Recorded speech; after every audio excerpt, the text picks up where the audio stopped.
Ümit üzme aziz halqim, ümit üzme ey ana yurt.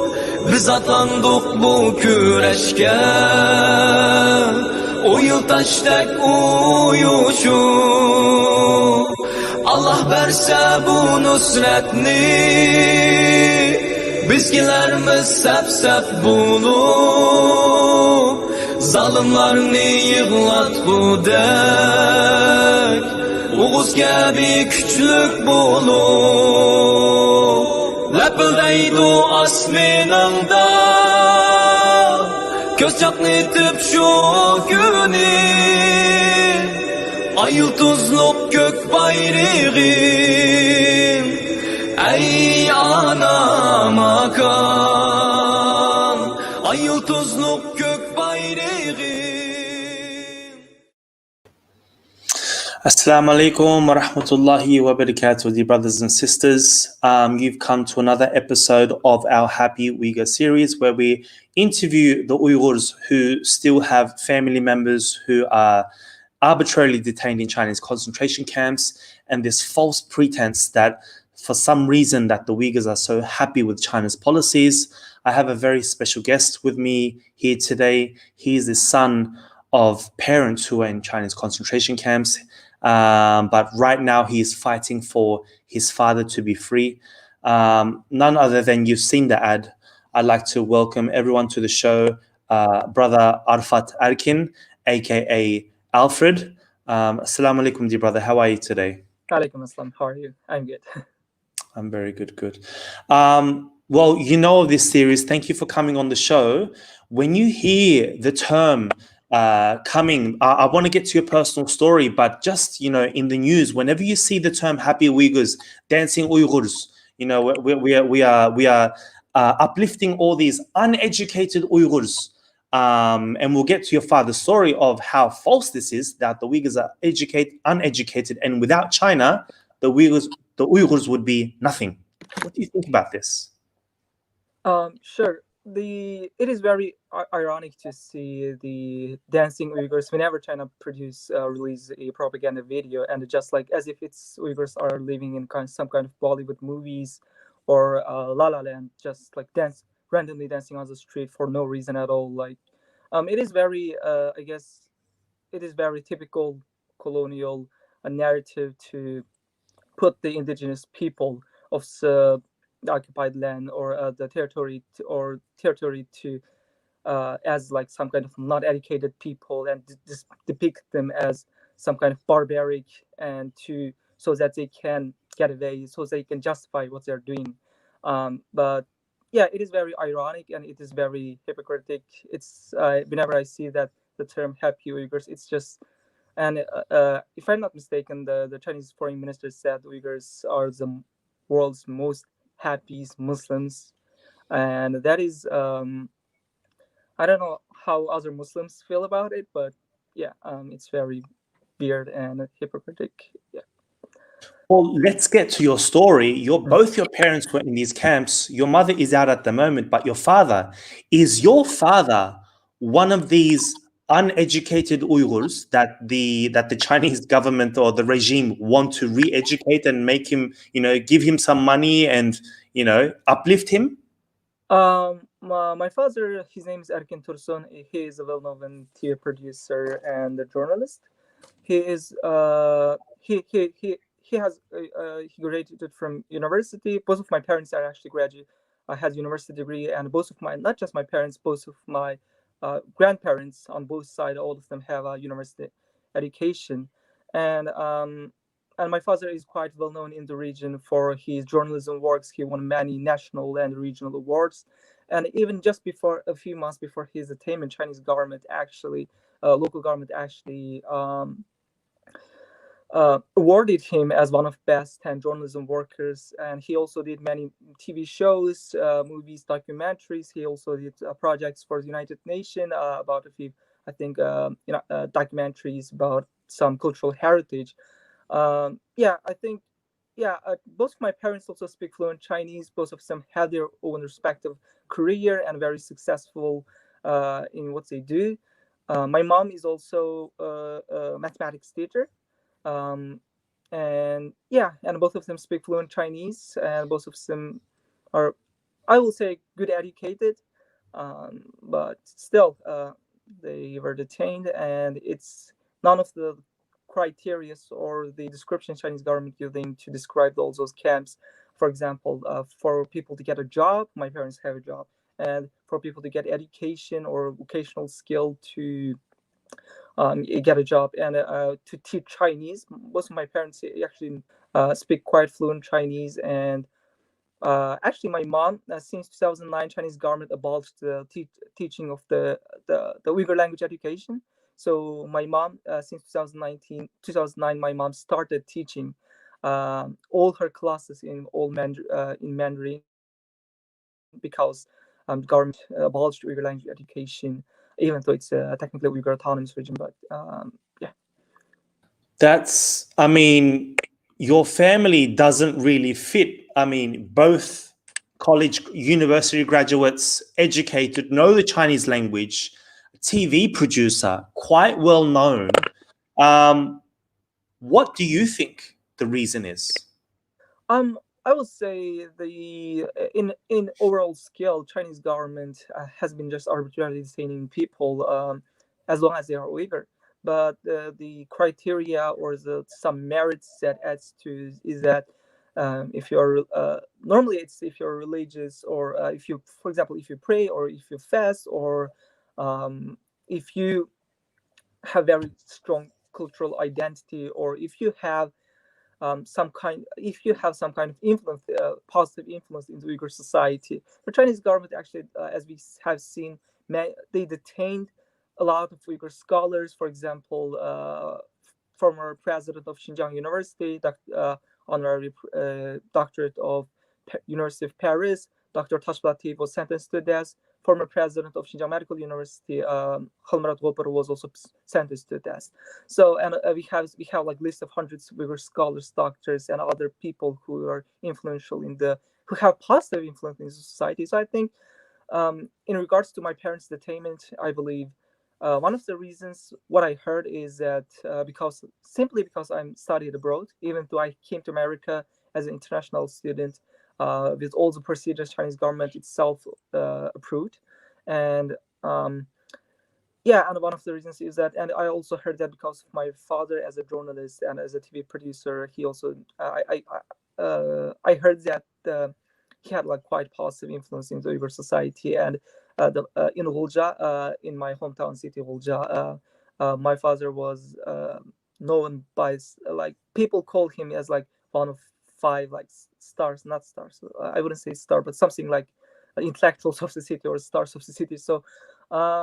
Yeah, it's kind of still up until today. I still don't know why my parents detained. Why still no information about my father even today. But yeah, I What guess. what is the fear? Because you apparently are not getting any news about your father. You only found out about your mother through Chinese propaganda saying, you know, it's not true. You know, I've never been in a camp, and what you're saying is all lies. What's the fear that, you know, with your father, and why was your mother let go and not your father? Um, I don't know, but one of the reasons is that I guess my mom actually was detained before my father. She was detained back in at the end of 2017, and I heard that she was sent to concentration camp. She detained in concentration camp for about a year, and in early 2018 she was released. In early 2019, actually, after being detained for over a year, she was released under critical health conditions, and she was immediately hospitalized and Hmm. went through major surgeries. And yeah, and it also actually it actually quite meet the same similar to the timeline when Chinese government said the invited foreign journalists to the region and said, "Oh, now we have released all the Uyghurs." And at that time, they did release some of the Uyghurs, as you might know, uh, in the early 2019 from the concentration camps. And so I think my mom's health conditions were so bad that she was immediately hospitalized after being released, and she went through major big surgeries. She was in such a bad condition, so I guess that's one of the reasons my mom was released. And but my father, in terms of my father's case, my father was detained first on March 2018, and what I heard that he was directly sent to prison. He was first in camp or a detention center, and then he was directly sent to prison with random sentences. Throughout the last 2 years, I heard very different, multiple claims about like different prison sentences about my father, and even Chinese government. Actually, the for about a year, Chinese government never responded to my father's case. Like I spoke to every single media outlets out there. I wrote emails to Chinese embassy, all the like CNN, Fox, NBC, whether it's right wing, left wing, whatever we call it. All of them like asked Chinese government about requested information about my father, but they never responded. Even when they even when they responded to CNN News about Mikhail Tursun, the former camp detainee, actually in that same news article, there was the story of two person, me and the Mikhail the former camp detainee. Mm-hmm. But Chinese government, Chinese foreign for what do we call it? Chinese foreign Foreign minister or foreign minister. spokesperson? Yeah, a spokesperson actually responded to that same news article, but they only like said, "Oh, Mikhail Tursun is lying," blah blah blah blah, but they didn't mention anything about my story in that same news article. So I was very anxious because I couldn't get any information about my parents. But last year, November, Chinese government for the first time actually responded to my parents, my claims about my parents. After U.S. Secretary of State Mike Pompeo mentioned my name in his statement among Uyghurs whose family being detained or harassed. And in that statement, they said my mom was never detained, and they made a whole conversation between me and my mom, saying like even today still don't have any contact with my mom. Like my last contact with my parents were back in early 2017.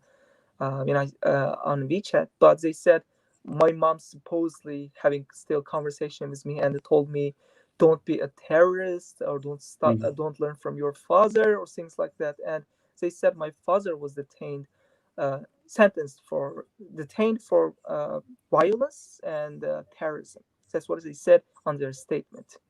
But 2 weeks later, I received an email from United Nations Working Group on Enforced or Involuntary Disappearance.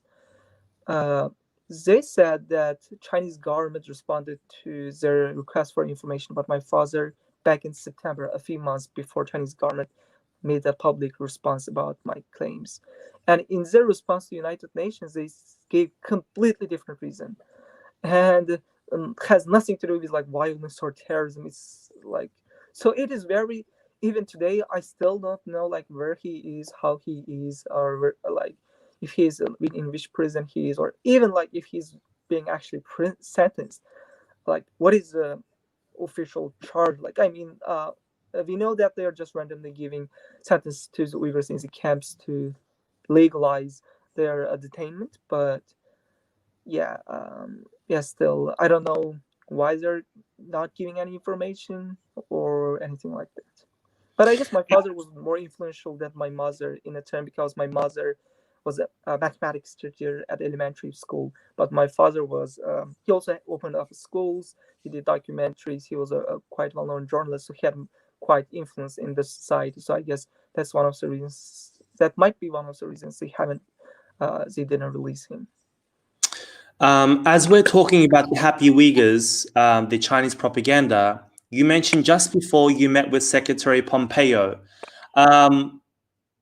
What do you? I mean, when you hear things like the US is using the Uyghurs, it's not true. It's all US propaganda. China, America is just jealous. How do you respond? I mean, I'm sure you've gotten, and I'm sure you've had people comment on that photo when you met with Secretary Pompeo. How do you respond or react to those sort of comments? Actually, I don't think U.S. government is doing enough for the situation, that it's considering the severity of the situation, considering legal boundaries, Chinese government and United States government in the system like United Nations and all other treaties to prevent genocide and any other tragedies, mass-scale tragedies. U.S. government is a large United. For example, a lot of people said, "Oh, U.S. government is using Uyghurs." So, give me example of Chinese U.S. government using Uyghurs. Up until 2000, like there was no single bill about the Uyghurs nor the region up until like last year, I think. There was no single bill passed in U.S. state, U.S. Congress up until last year. So it is really, or maybe this year. I forgot the timeline, but yeah, all the mass detainment, everything started back in 2017, back in 2016, and even before that, there was unprecedented level of oppression, unlike not in the same level as today, but even before there was a lot of things were going on in the region.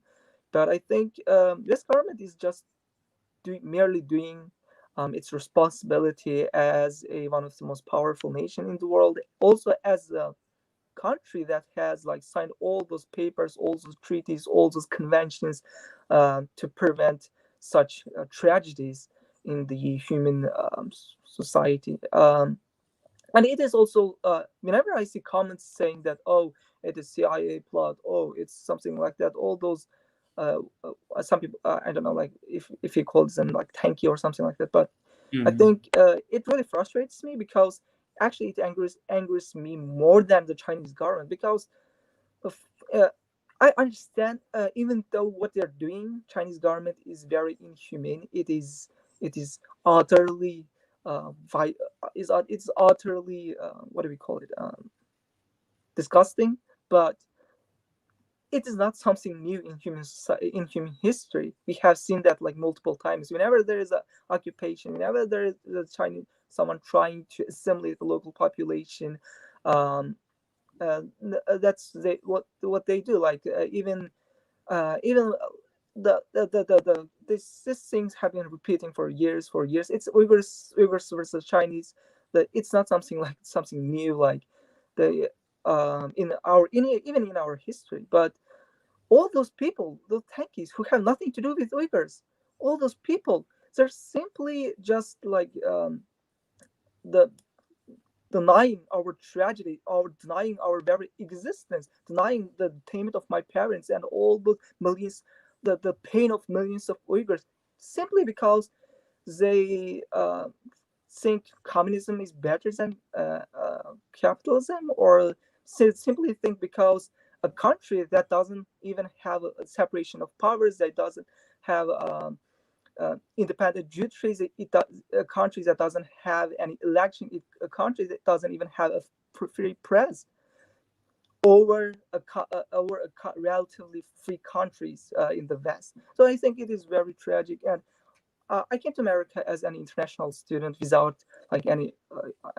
American dream, or like having any plan to stay here. I am now like only speaking out. I wouldn't say only speaking out, but I'm here today because my parents detained, and if I never had any plan to stay in America or like left here in America. I just wanted to get a good education and get back to my homeland. But now I had to drop out from the school like 2 years ago because detained with my parents. I had to start everything from the ground, and now I'm finally get on a little bit ground, and while working full time, also doing my university. But still, I'm while I'm like working full time, doing my university and I'm also studying full time, having no time to like do any of other things. All those people are commenting, saying, denying the very existence of our tragedy, denying our pain. So it's just frustrates me. But I think they are just even if they follow communism, I think even in communism or the Marxist ideology, there's very clear indications of like being against oppression or being against colonialism or things like that. Um, so I will suggest, if there is a tanky or someone who do think communism is better than capitalism or something like that, please follow communism, the ideology itself, not Chinese government. Don't become a tool of a foreign state. Don't become some stupid who deny the very pain of the millions of people. Um, Uh, I mean, we're always wanting to live with hope, and we always want to live with hope. And do you see hope? Like, what do you look for the future? Obviously, we hope that this will not continue for too long. As you mentioned, your intention to go to the United States was simply to study and then go back home. What's the future for you? well, at least for at least for a foreseeable future, I don't think I can go back. I mean, they even, just because I spoke to the media about the detainment of my parents, they called me like member of terrorist group or things like that. It's very idiotic, but I don't think I can go back in a foreseeable future, at least until there is some kind of regime change or something like that in China. But hopefully, we are seeing a lot of more and more international support about on our situation, and a lot more people are standing up against the Chinese government in what it's doing in Uyghur Autonomous Region. But I think there's still hope, even so it's very tiny. But I hope, inshallah, things will get better. And yeah, I can't really predict the future, or I don't know much about politics. So, but When you see, sort of last few questions, when you see, for example, the recent French boycott of products, I personally believe, okay, let's do it. That they disrespected Islam. That's my opinion. But we have a genocide happening, right, to the Uyghurs, but we don't get that same response from so-called Muslim leaders or Muslims in general. And I think a lot of people don't actually understand what the religion of Islam teaches. I mean, how do you feel when you see that? so it is very ironic, and it is very in my personal opinion, very hypocritic reaction that we have seen.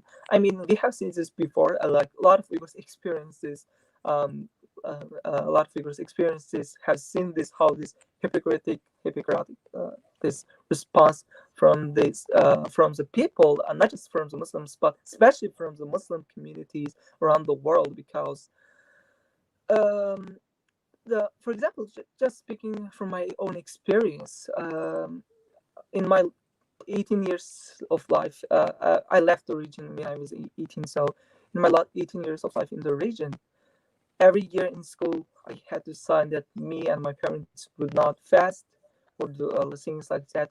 Every week we had political education, like in a very aggressive sense, in a way you can say insulting Islam or the Prophet Muhammad, but all those I had never seen all those responses. I had never seen any like one bit, like like one tiny bit of the response, the reaction from the people, that like how they're responding to the France's policy, or I don't know policy, but maybe I think the French president's remarks. But yeah, so I think it is very hypocritical. And just yesterday I saw that Turkish President Recep Tayyip Erdogan said that, oh, like we are boycotting French products, blah blah blah. And the Imran Khan, the Pakistan Prime Minister, said, oh, like even wrote an email to the what's the Facebook, Mark Zuckerberg. Yeah, wrote email to combat like Islamophobia or things like that. Like what? Like Quran's being burned like multiple times, thousands of times. There are even Uyghurs, like even for example, the last camp detainee, she married to a Pakistani, and she was even Pakistani embassy involved in her release in a way. They know everything, but what was the response? They were one of those countries that signed in support of burning Qurans, the insulting Prophet Muhammad, and all the things genocide against Uyghurs. The largest, I would say, largest forced what do we call it? Trying to convert Muslims to the atheists in last 100 years, I guess, maybe.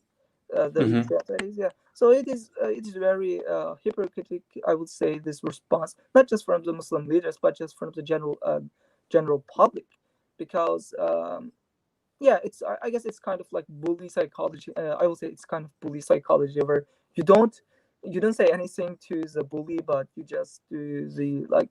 For example, you can like you do all those things to the last bully ones, like France, I guess, in America.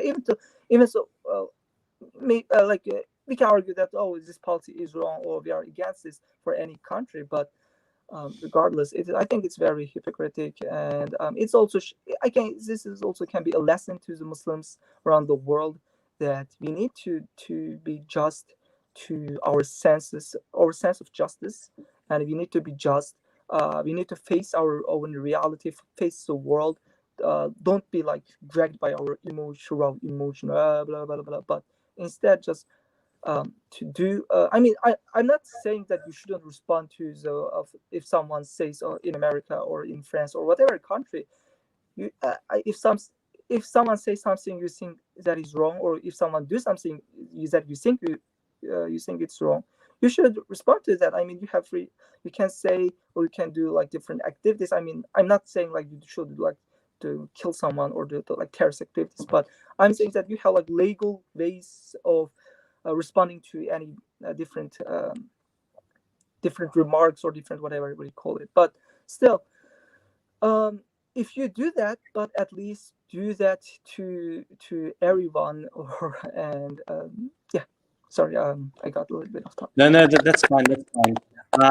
One of the slowly coming to the end of this interview, you know that the elections are coming up. As far as I know, you're not a US citizen, but you live in the United States, and you know a lot of the policies still do affect you.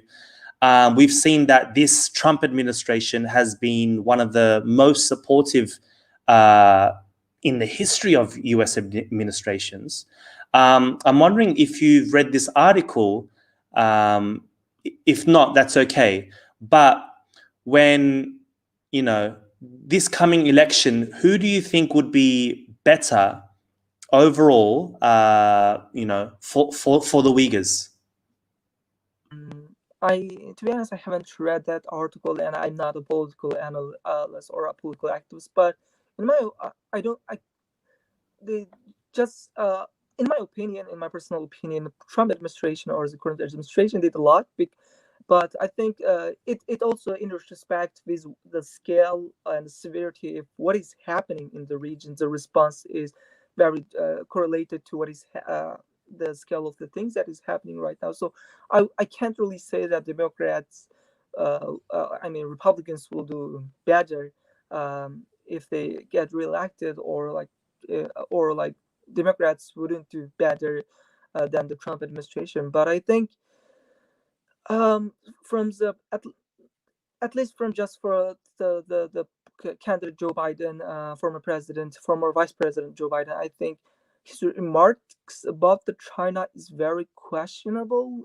In my personal opinion, he said a lot of very positive things about China. So I don't know his stance on this, how he will act on this regards, but I hope whoever gets elected in this following November election, I hope that person should take the responsibility of the United Nations as the largest and as a lot of people say, like most powerful country in the world right now or in history, to